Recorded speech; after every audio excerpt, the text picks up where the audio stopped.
You have to figure out those facets of you and your method or your ideology or your mission or your vision that set you apart, that will tie people deeper than what it is that you do. Hey, my name is Jenna Kutcher, and I am obsessed with all things business, marketing, numbers, and helping you to navigate both the messy and the magical seasons of this thing called life. I'm a small town mama who took a $300 camera, grew a successful photo biz, and now I work from home and run a 7-figure online business. I teach you the tried and true secrets to building a career you adore. Shy away from the real talk? No way. Money, hardship, growth, loss, and marketing are all topics we discuss here. Think of this as your one-stop shop for happy hour with a gal pal mixed with business school. Pull up a seat, make sure you're cozy, and get ready to be challenged and encouraged while you learn. This is the Goal Digger Podcast. Are you someone who's struggling to grow your social media accounts? Or maybe the thought of showing up on social media makes you break out in hives? Well, we all wish we had a bigger audience to promote our businesses to. And although I don't believe in quick fixes, there are some things you could start doing today to grow your following and as a result, grow your business too. This episode is a recording from a coaching session I had with a Goal Digger podcast listener, Savanna Timofey. Savanna is a wedding cake designer who also coaches other cake makers in her industry, and she's struggling with sharing on social media in order to reach her goals. I am honestly so excited for you to learn from my conversation with Savanna. We're talking about mindset tips, conversion strategies, actionable strategies on how to grow her business and her social media following. This one is so powerful, no matter what stage of business you're in or what industry you're in. I know you're going to be able to take away insights and ideas that I share with her today and implement them into your own business. Now, real quick, before we dive in, if you would like to be featured in a future coaching episode of the Goal Digger podcast, make sure you are inside of our Facebook community. It is the Goal Digger Insiders Facebook group. We've linked it in the episode description and the show notes for you. I am asking for monthly volunteers to ask me questions, get mentored, help other listeners, and of course, be on your favorite podcast all at the same time. Join the Goal Digger Insiders Facebook group, and maybe you and I can hit record together soon. Now, without further ado, let's dive on into my coaching session with Savanna. It's all a little overwhelming, isn't it? Help desk software, payment processing, email marketing tools, blogging platforms, SEO tools, deal management tracking. Goal Digger, take a deep breath, because you don't need more tools to get more out of your business. You just need HubSpot. Their all-in-one customer platform is a dream come true for you and for every member of your team. With best-in-class campaigns and workflows to generate more leads for marketing, category-leading pipeline management to help sales close more deals, powerful AI chatbots, and a knowledge base to help service teams scale, HubSpot is built to deliver results and revenue faster to help your business grow. So dump the disconnected tools and the chaos that comes with them. Discover what HubSpot's all-on-one platform can do to streamline your business. Visit HubSpot.com to grow better today. HubSpot.com. I love doing these coaching sessions. They just feel so special to me. And today's guest, I'm just so honored to have her with me. So Savanna, welcome to the Goal Digger Podcast. Thank you. Good to be here. Yes. Okay. So before we dive on in, you've prepared some awesome questions. I think they're going to help so many of our listeners. I'm very excited about our conversation today, but kind of paint the landscape of where you're at in business, what you're working on, what you're working through, and then we'll dive into the nitty gritty. Sure. No problem. So, hi, I'm Savanna, and I predominantly run a wedding cake business, and I've been doing that for about 13 or so years. I mean, not totally weddings. I was doing birthday cakes and celebration cakes for many years before just going fully into the weddings, probably just before 2020. And then I've also sort of gone sideways as well. And now I'm teaching other cake makers to have successful business, because my cake business is successful and I'm so proud of everything that I've achieved.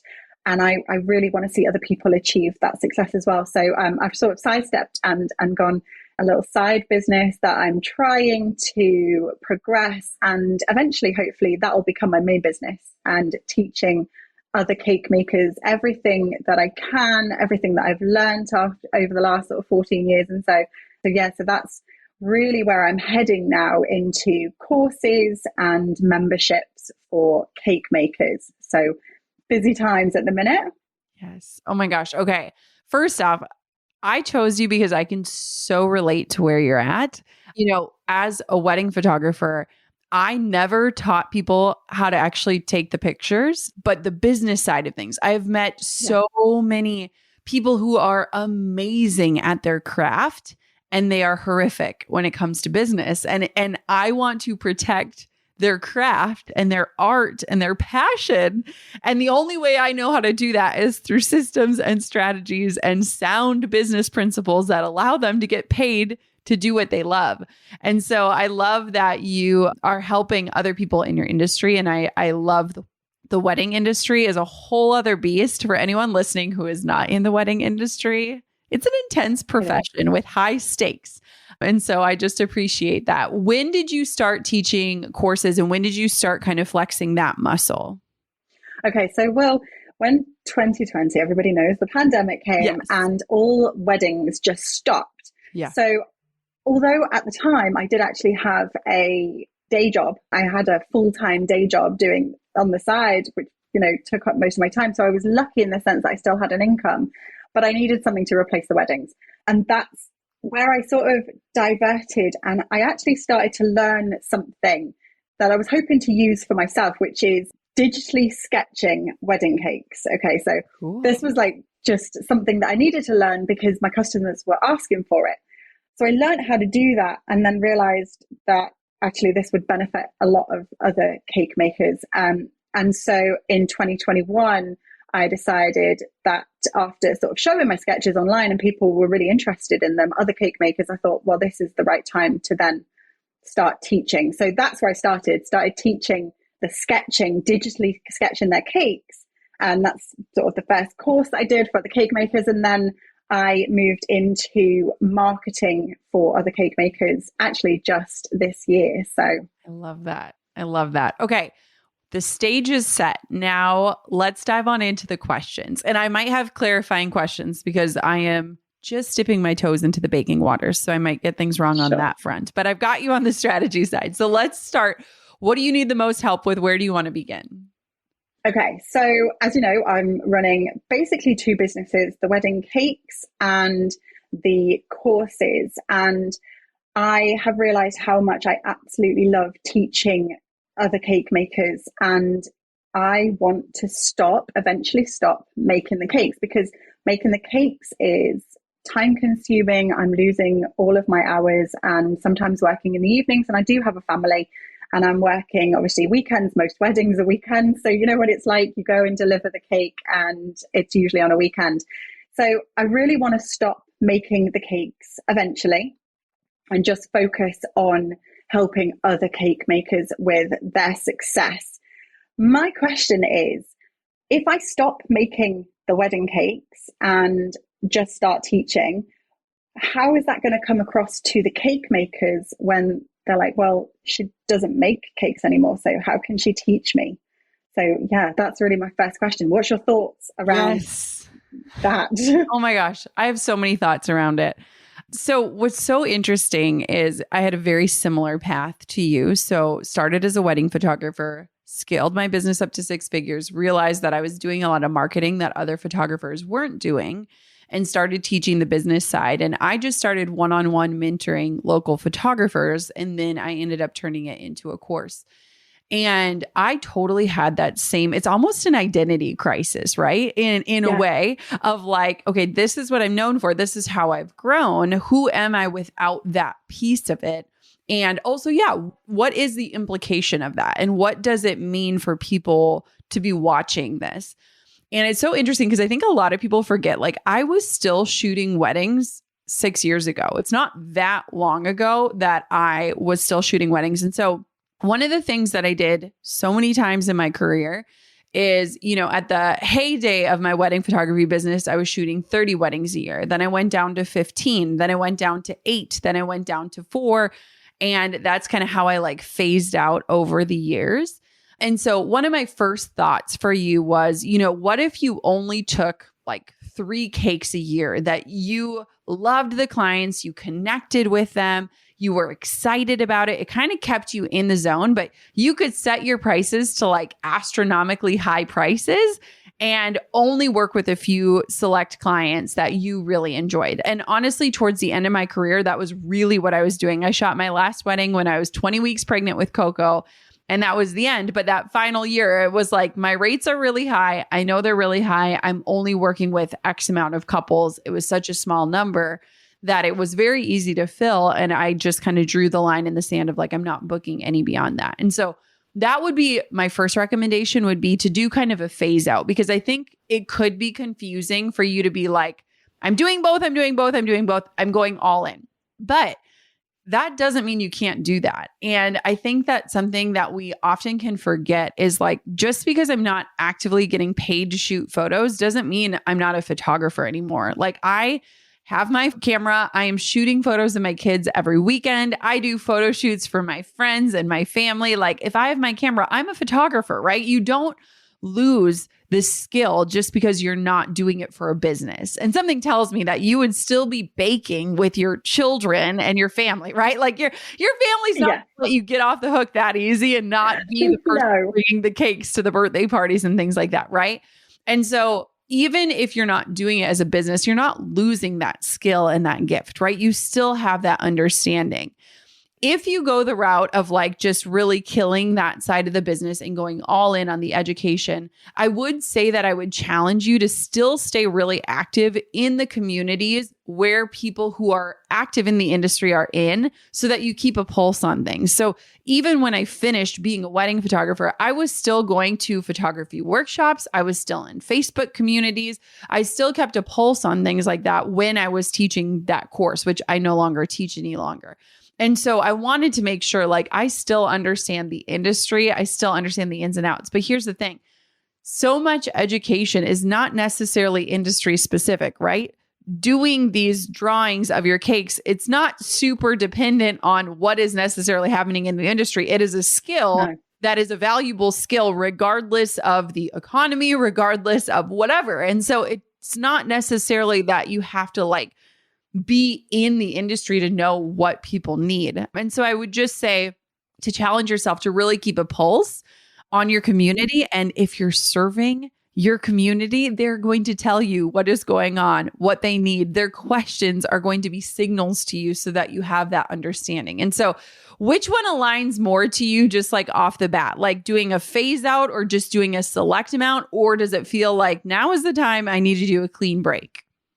Straight away, I would say the phase out, and it wasn't something I had considered. So I absolutely love that idea. That is absolute gold. I love that idea. And it never crossed my mind to do that. It was always a case of, right, when should I stop doing that one and then really go on that one? But no, that one definitely speaks to me. It's a little less scary as well. Oh my gosh, yes. And it's amazing too, because you know, what's so interesting, and I've talked about this before on the show, but I so believe this, is that a lot of times when we're building our businesses, we're after money at first, right? And to get a business started, you often have to trade time in order to earn money. That's kind of what a business is when we're building it.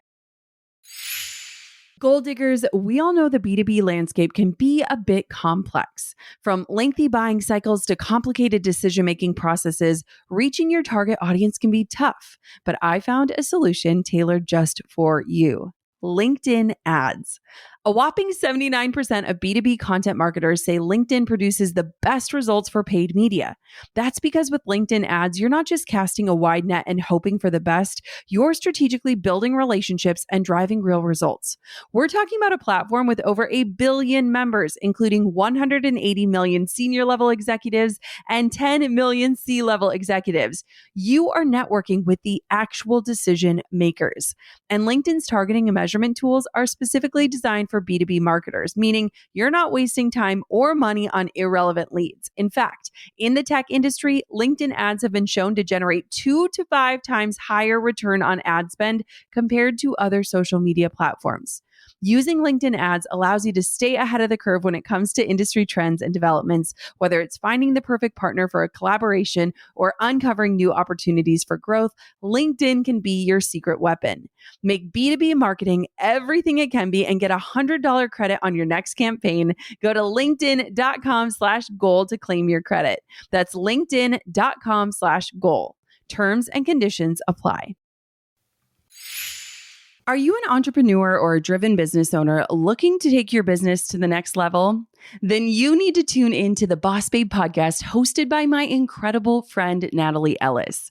Now, this is one of my favorite podcasts to tune into every single week. I do not miss an episode. Natalie shares in a way that makes these complex ideas really easy to understand. And let me tell you, her love of systems is straight up contagious. These episodes are the opposite of fluff. They are jam-packed with actionable insights and real strategies that you can start implementing right away.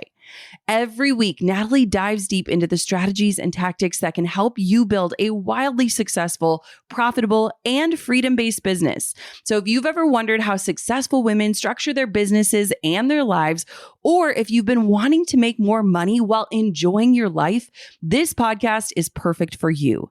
Natalie isn't just any host. She's an angel investor, the founder and CEO of Boss Babe, and she's an audience of over 5 million people. She has built a media brand into a household name and is now sharing her secrets with you. Subscribe to the Boss Babe podcast on Apple, Spotify, or your favorite podcast platform to level up your business this year. That's the Boss Babe podcast hosted by Natalie Ellis to get everything you need to start, grow, and scale your business. Go hit subscribe right now. And a lot of times we'll end up hitting a threshold. And I think you've hit that where now you're like, I want to buy my time back, right? Like it is not worth being busy on the weekends and away from my family, or I'm spending so much time. And so what it sounds like to me is that you've hit that threshold where now you're like, okay, now time is my currency. So how do I be a good steward of my time? How do I make sure that where my time is going is valuable? And you start to see too that with baking cakes, your ability to earn is capped at how much you're willing to work, right? So it's like, in order to earn more baking cakes, the main way is through baking more cakes.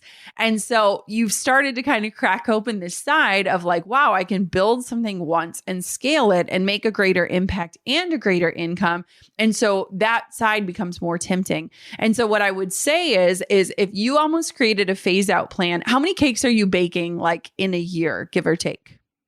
About 40. 40? Oh my gosh, that's a lot. Yeah.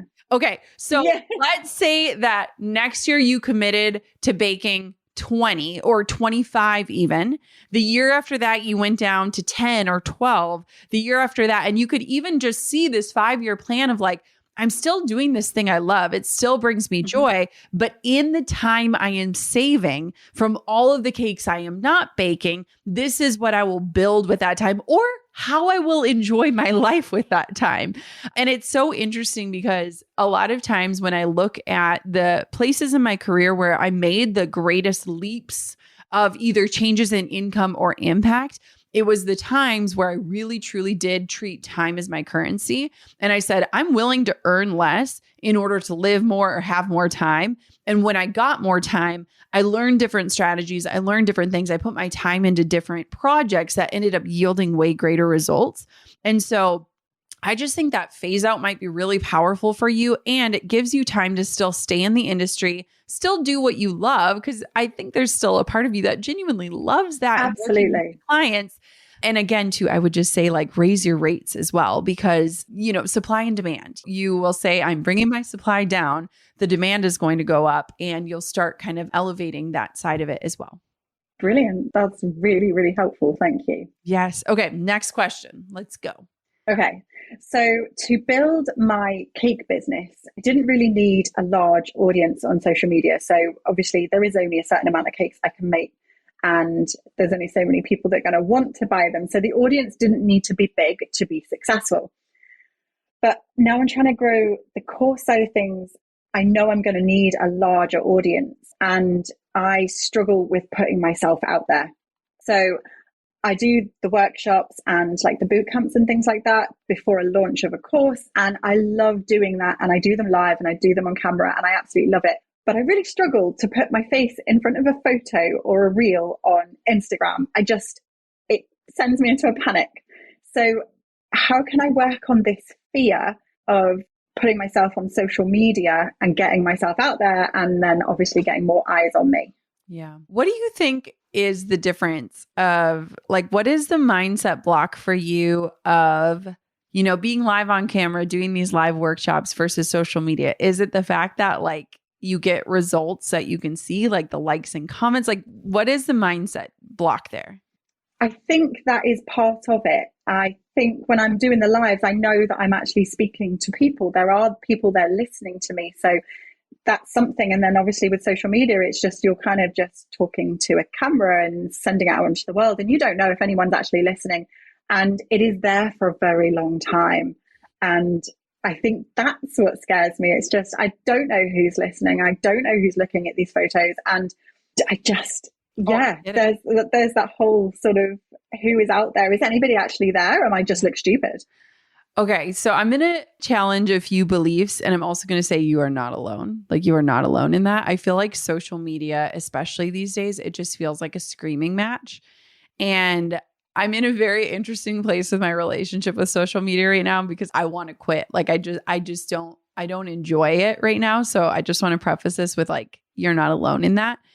And I think one of the key points that you said was like, when you're doing these live boot camps, you're talking to people who want this, right? Like, you already know they want this. They're there, they signed up, they showed up. These are your people. And so I want to challenge your belief of like that you need to have this huge volume of people, because I don't necessarily think that's true. And I was thinking about this before our conversation of like how much you charge for one wedding cake and then how many students you would need to make that same amount.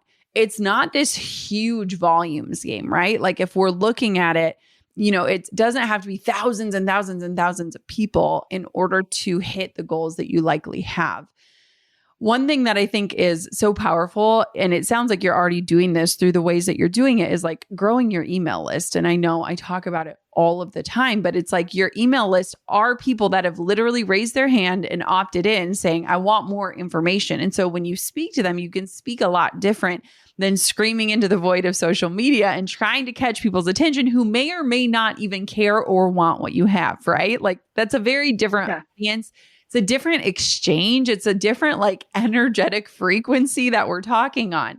And so if I were you, I would continue to grow your email list through doing things like the free challenges, having freebies, things like that, because it allows you to speak so much more intimately and clearly to the people who are raising their hand for it. They're way more qualified than passive social media followers.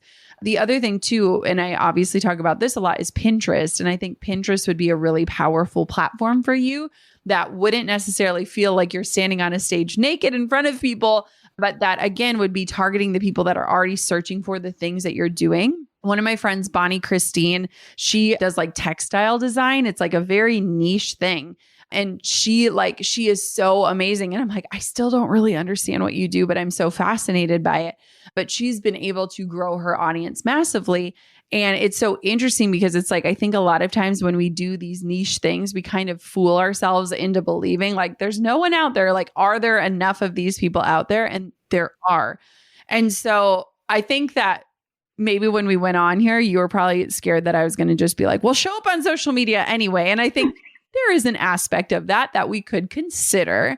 But I also think that if this is something that is a roadblock, or you just like really don't want to get over it, doing paid ads to an opt-in around something that you could teach would be a really great and effective method to grow your email list. And I think that's where your traction is likely going to be. That is where you're going to make sales. That is where you can connect on a much more intimate level. And that's where you'll have a direct line to the people who are already interested. What do you think about this? I think that's really interesting because I do paid ads already to like a freebie, and I've got a few of them out there. So that's really, really good. And my email list is double what my social media following is. So I'm definitely there already. And I do feel you're right that talking to my email list is different.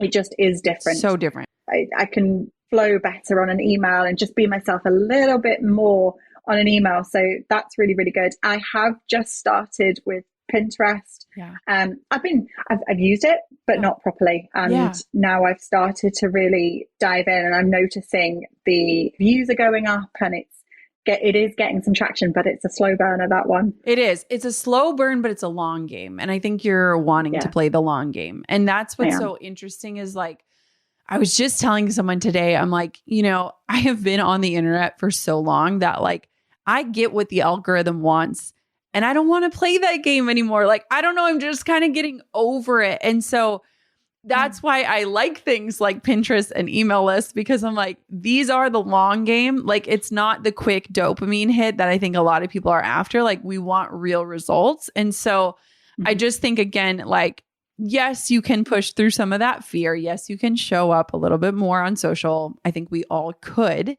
But at the same point, too, I think there are other avenues where you can really connect with the people who you feel connected with, who get you and get what you do and want it. And I think that just shifts the energy around all of like the shoulds of what we should be doing and kind of allows us to like, be where we are and where we want to be. So I love that. I would say too, that it would be interesting to see if you could maybe create 1 or 2 more opt-ins and have ads going to those. You probably already have resources or templates or different things that you've created out of your own need. And I always tell people, most of our paid ad spend, I would say like 95% of what we spend on ads is strictly to grow our email list. It's not to paid offers. Those don't work very well. Very few people will like click on an ad and buy something. And so we spend the majority of our ad spend on freebies that allow people to opt in and allow us to serve them before we ever go to sell to them. And again, that just shifts that energy. And most of our leads are like under $1. And so when you look at it that way, when you have a product like a course or a membership, it's very easy to justify spending $1 on a lead when you know X amount will convert into paying clients. And especially with a membership, having that recurring model is really powerful. So I would just say, like, if you're like, I know I don't want to go big on social media, I know that's not where I want to invest my precious time, consider creating 1 or 2 more opt-ins. And that way too, you can start to get data and like almost split test in a way of like, what are people most curious about? What are people opting in the most for? And different things like that. And that's something that we're working on in our business right now for the summer, is like really looking at like, what are our top opt-ins for leads? Which ones lead to sales? Where can we just focus on like refining these and optimizing these, not adding more complexity, but really just kind of digging deeper into like what is working and how do we like make this path even better? That's a great idea. I'll definitely be doing some more freebies, definitely. Good. All right. Next question. Okay. So I put myself out there and I'm getting all these sort of, when I'm posting on social media, so obviously I'm going back to social media here because it is still quite important for cake makers to see me and know what I do. Yep. So I'm still putting myself out there, but I don't know the best way to really grow on social media. So I am a member of your Instagram Lab program, and you talk about the JK5 method, which I think is amazing. And I would love to be able to do that method for me, but I struggle with it. And I just stick to posting cake related content because I know cake makers are going to want to see cake related content. So how can I find personal things about me that my audience are going to connect to, but obviously still with this fear of being on social media? Yes, this is such a great segue. I love this. When I was starting my journey with online courses nearly a decade ago, I needed a platform that could keep up with my dreams and support my vision. And Kajabi came to the rescue. I've been a paying customer of Kajabi for years upon years. They are the only platform I use, trust, and recommend for online course creators. Kajabi is the ultimate one-stop shop that empowers you to build a thriving online business and generate predictable recurring revenue. Whether you're creating online courses, exclusive membership sites, or hosting subscription podcasts, Kajabi has got you covered. Kajabi will handle your transactions without taking a single penny of your money. That's right. You get to keep 100% of what you earn. Plus, you get powerful analytics, easy payment options, email marketing tools, and customizable website templates. The cool thing is, too, you don't need a huge audience to make a sustainable income. There are thousands of creators on Kajabi making 6 and 7 figures with less than 50,000 followers. It's all about leveraging the right tools and strategies to grow your business, and Kajabi makes that possible. Right now, Kajabi is offering a free 30-day trial if you go to kajabi.com/Jenna. That's KAJABI.com/Jenna. Head to kajabi.com/Jenna and join the creators and entrepreneurs who have made over $7 billion. On top of my many titles as mom, entrepreneur, and creative, I've also added host. Drew and I host on Airbnb on our favorite island in Hawaii. We started hosting as a way to make some extra income, and we've had such an easy breezy experience. Now we host year after year, and it's been a fantastic side hustle. Not to brag, but we've also been crowned Airbnb Superhost several times, so we are really killing the game. It's about having spaces we can enjoy as a family while creating memorable experiences for our guests, and it helps that we earn a little extra cash on the side. Your home might be worth more than you think. Find out how much at airbnb.com/host.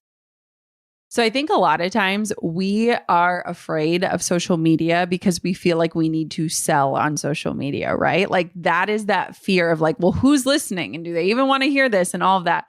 And that is coming out of this feeling of like, I need to be marketing, right? Like I need to market on social media. That's why we're like sick of it, right? Because we're like, I don't want to market. I want to connect. I want to build community. Like I want to like be a person interacting with other people. And I think that's like where that desire and that mindset block kind of sinks in.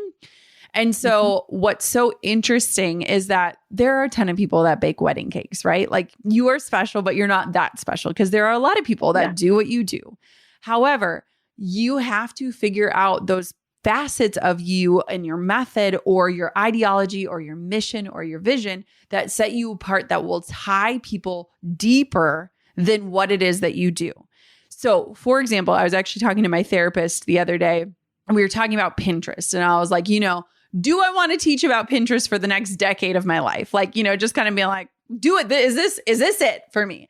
And she was saying, okay, you're not just teaching about Pinterest. Like, what are you doing? Like, why do you do it? And I was like, well, I want people to get their work seen. Like, I'm sick of people wasting their time working and it not actually like doing anything for them. Like, I want their work to matter. And then she's like, okay, keep going. And like, she kept prodding it out of me. And I was like, I want people to like get away from their screens, and Pinterest takes an hour a week. And it's like, what could we get done with all the time we're saving? We could live, we could be with our friends, we could be with our family. Oh my gosh, what would it feel like to be seen? What would it feel like to know that the work you did a month ago was working for you a year from now? And I like started going on this huge tangent of like, why am I so passionate about Pinterest? It's not just Pinterest. It's like the mission, the message, the why behind it.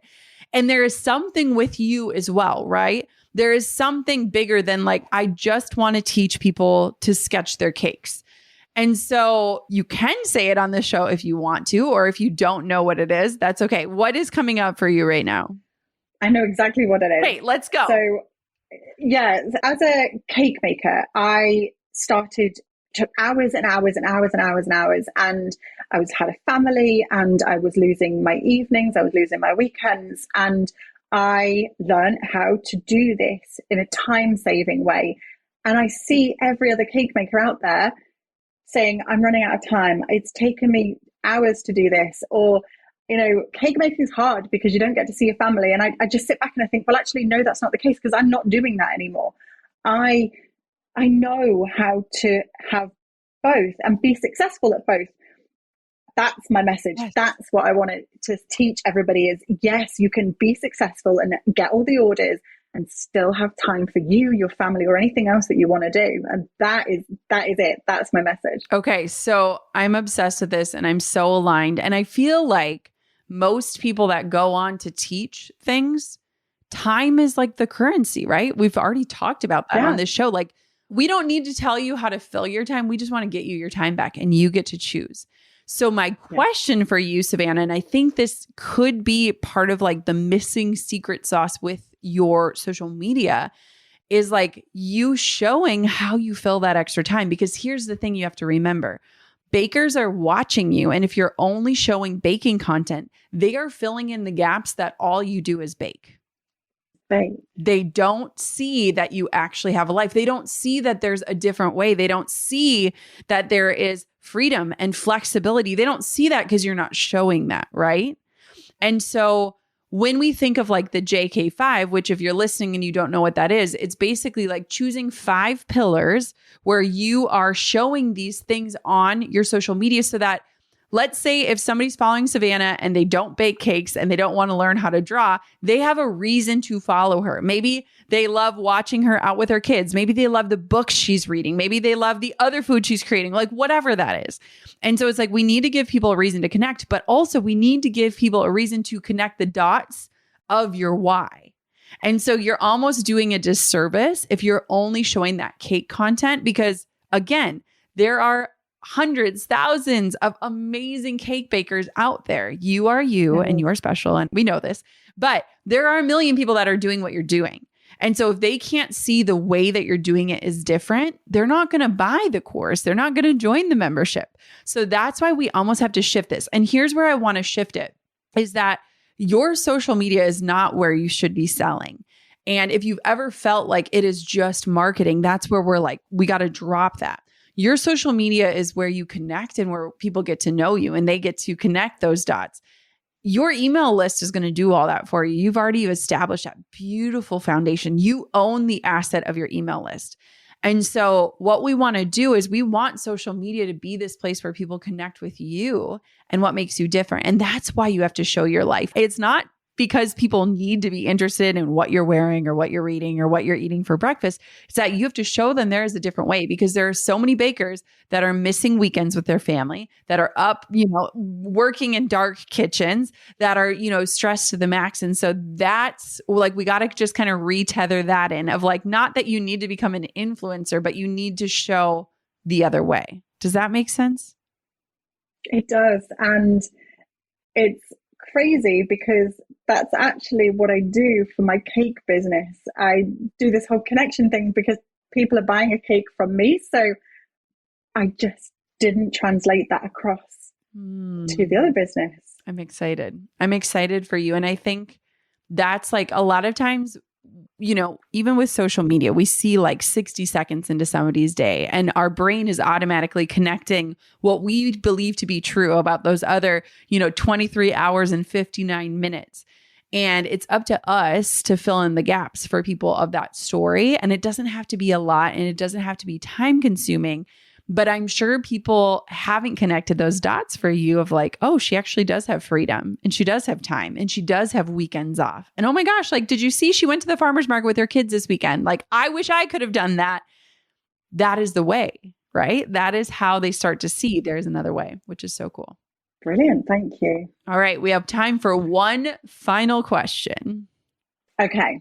So I just really want to know what your top tips are for growing a passive, semi-passive income. Yeah. So, I'm really good with all the tech. I have all the tech in place and the automations and everything else, ads, email list. Obviously, I just want eyes on my business, but how can I ensure that I am getting as many eyes on my business as possible? And I know you've mentioned sort of more freebies out there, and then obviously this personal connection. Yep. So just, do you have any more tips for me? I first just want to commend you and just take a moment to say congratulations. And you have done so much work. I'm just so proud of you. And I hope you're proud of yourself because you did all of this. Yeah. That's really cool. I hope after this episode, you just kind of take a minute to reflect on what you've done, because there are a lot of people listening who listen but don't necessarily implement. They're inspired, but the inspiration never leads to implementation. So I just want to call out that you have done so much. So one thing that I would say, and this is something I wish I would have done sooner in my business, and I honestly didn't even start it until a year ago, was getting better measurement in place so that I could really understand with certainty what is working. Because I think a lot of times we build these awesome things, even just freebies, and we can see, okay, well, this is working. People are opting in for this, but we often can't necessarily connect all of those dots of like, well, does this actually lead to a purchase? Does this subscriber add value? Do they need something that I'm not offering and I don't even know it? And so one of the things that we've been really focusing on as a company is like going deeper and not wider. So instead of adding a ton more complexity or a lot more offers, it's like really figuring out like what is fueling that offer. And one of the things that's so cool is once you have that certainty of like, okay, if 10 people see this freebie, 5 of them will opt in. Of those 5, 1 of them will become a purchaser, et cetera, et cetera, et cetera. It makes it really easy because then the only thing you need to change is the amount of traffic, right? Once you know that the funnel works, the biggest thing that you can change is just how many eyeballs are you getting in front of. You can do that with paid strategies. You can do that with social strategies. You can do that with Pinterest. You could go on podcasts and talk about your offer. Like traffic is the easiest thing to affect, but you want to make sure before you like turn the fire hose on that the funnel is working, right? And so I think that measurement is one of the best things that we started really getting into because it just gives us the clarity of like, oh, email number 3, like people aren't opening it. Maybe that needs a new subject line. Or did you notice that nobody's clicking this link in here? Does that need a colorful button behind it? And you start to make decisions with more clarity than confusion, because I think it can be really easy to be like, well, I think this will impact this, but it's hard to even make those conversion, tweaks if you're not positive that it's actually going to affect the outcome. And so I would just say that you have done all the things right. This is where I would really start drilling down on the data and your analytics, which is nerdy and boring, but also wildly exciting when you start to see that like, oh my gosh, I can actually tweak the outcomes and really, give people a better, more frictionless experience inside of things. And so instead of thinking about, making another course and another course or, adding that complexity, I would say, get the top of the funnel, which is the freebies, which we've talked about, get those set up in place, and then spend your time really looking at, what is the path? Where do I want to lead people to next? What is the next step for somebody? How do I serve them better? How do I keep them around? Data can really guide that, almost like an assistant guiding you in that process so that you have just clarity. And for me, it has helped me so much because, as a mom of 2 young kids, like I don't want to be doing work that isn't leading to results. Like that is like the bane of my existence. And so to alleviate things like mom guilt, I know that the work that I'm doing is yielding a result, and therefore I have clarity and I have confidence in the work I'm doing. And it actually just helps, amplify the impact and also helps with the income piece. So that is like the nerdy, not so fun answer, but I think that it could really help kind of just elevate you as you continue to move up. Yeah, that's absolutely perfect because it's something that I actually don't really do. Yeah. Because no, it doesn't sound fun. So we're just assuming that everything's working and it's all good. You get to gamify the crap out of it because then you're like, holy cow, did you see this new button? This button just converted at X%. And like you can gamify it in such a way that it becomes wildly fun. But it's just a different muscle to flex. And it's something that I think a lot of us avoid is it's like we're really great at implementing, but we're not good at analyzing. And so this is like where we need to put on like our analytics hat, because that is really how we get out of the hamster wheel of constantly creating, and we get to get into this space where we're just optimizing. And that's like a whole different level of freedom that I think most of us are after. And that's the space that I really want to get to. Yes. Oh my gosh, you're going to get there. I have no doubts in my mind. Savanna, where can everybody find out more about you, learn from you, check out your business, watch it grow? Give us all of the places. So for the business side of cakes, it is the Cake Business Academy on Instagram, on Facebook and Pinterest. And if you want to check out my wedding cakes, it is Savanna Faye Couture Cakes. Amazing. And we'll link those in the show notes in the description. Savanna, thank you for being courageous and coming on the podcast. What would you say to anyone listening right now that has considered wanting to do this, but has been afraid to come on for a coaching episode? It's not as scary as you think. There you go. I was petrified. You're so lovely and easygoing, and it is definitely not as scary as I was expecting it to be. So thank you. Oh, thank you so much for just stepping into this space with me. It was honestly such a delight. Thank you. I am honestly so excited for Savanna. I loved today's coaching session. These are just so much fun for me. And I just love connecting with you, the listeners. Like, you are why I create this show every single week. So thank you for being here. And I hope that you would consider coming on the show with me. It would just be such a treat. Keep in mind, you got to join our Facebook community, the Goal Digger Insiders Facebook group. We've linked it in the show notes in the show description for you. This is where we get people just like Savanna to come on the show and get coached. And I am just so excited to see what she does. Now, here is one thing I want to leave you with today. I love that you're here, and I hope that you are inspired week after week as you tune into the Goal Digger podcast. But I do not want it to end at inspiration. I want it to begin with implementation. If after listening to the show, you just took 10 minutes to start to take action, not only would you start to see progress, but your belief in yourself, in seeing yourself follow through on something, would absolutely shift and change. And so my challenge for you today is to not just leave here inspired, but to leave here with a plan to implement. Take one thing I shared with Savanna today and apply it to your life or to your business, and watch your life or business change. Truly, I'm confident in what I'm sharing and that it can do that, but you have to also meet me and do the work. Thank you so much for listening to another episode of the Goal Digger podcast. I hope I have you on another upcoming episode soon so that we can connect and I can coach you. And of course, until next time, keep on digging your biggest goals. I'm over here giving you a virtual high five because you just finished another episode of the Goal Digger podcast. Did that go by way too fast for anyone else? If you want more, head over to goaldiggerpodcast.com for show notes and all the discount codes from today's sponsors. And if you're looking for a new crew of movers and shakers like you to bounce ideas and ask questions, be sure to join my exclusive community for Goal Diggers on Facebook. The link's waiting for you at goaldiggerpodcast.com.